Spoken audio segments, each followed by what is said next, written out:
Diagnostics. My name is Rossen. Excuse me about my accent, but I'm sure that you'll get used to it. Today we're going to talk and we're going to use the TPC trigger stripe target in a slightly different way. That will be extremely useful for the competitive shooters. We're going to use that target to micro-tune and micro-adjust the control pair shots, and we'll focus more, we'll address more the grip consistency. We'll have two different placements. We have a vertical one and we have a horizontal one. We're going to use the vertical one to see if we have inconsistency of the hits left and right. If you have some, there are some remedies that we can apply. First of all, obviously we need to grip the gun a little bit harder, or we need to create more pressure, more friction on the gun using the nutcracker technique or the clamshell technique that we teach in our handgun mastery class. Distance. Usually I shoot this drill from 4 or 5 yards away from the target, but if you want to really challenge yourself, you can move back up to 7 yards.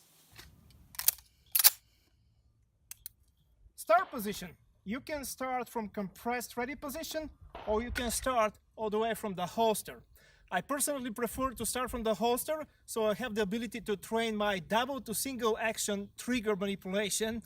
That will add a little bit more difficulty of the exercise. Now I will shoot the vertical trigger stripe, and what I need to stay aware of to apply symmetrical pressure from both sides of the gun. That will keep the gun centered according to the vertical axis.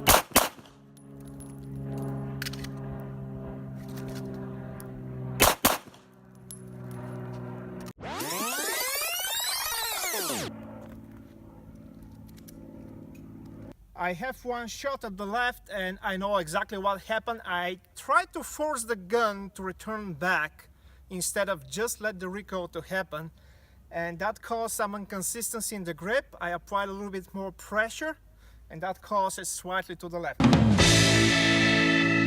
And for the horizontal one, we need to check how well you're applying the cam of the wrist. Again, the cam of the wrist is part of the biomechanical efficiency that we use, and camming the wrist is simply setting the wrist in position and mentally try to preserve that position during the recoil.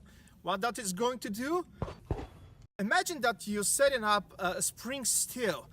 At the moment that the energy of the recoil goes away, the gun will return exactly on the same place by its own, because we mentally try to preserve the position of the wrist. So if we have hits above the stripe, that means that you're not applying enough cam of the wrist and the gun is jumping and it stays high. If we have some hits at the bottom part, below the stripe, it means that we are over camming and we are actually anticipating and try to bring the gun back intentionally.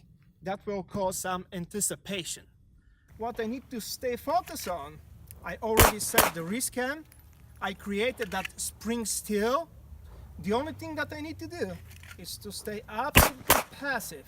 I will move my finger just straight back. My eyes are going to observe. At the moment that the sights are lined back again, I will move my fingers straight back and I will make the second shot. That will tie the shots pretty close according to that horizontal axis.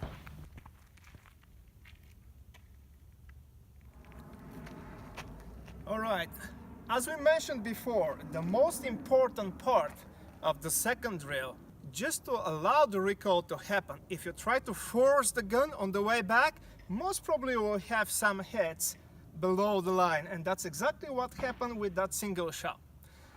Okay, that's the drills that we talk about today.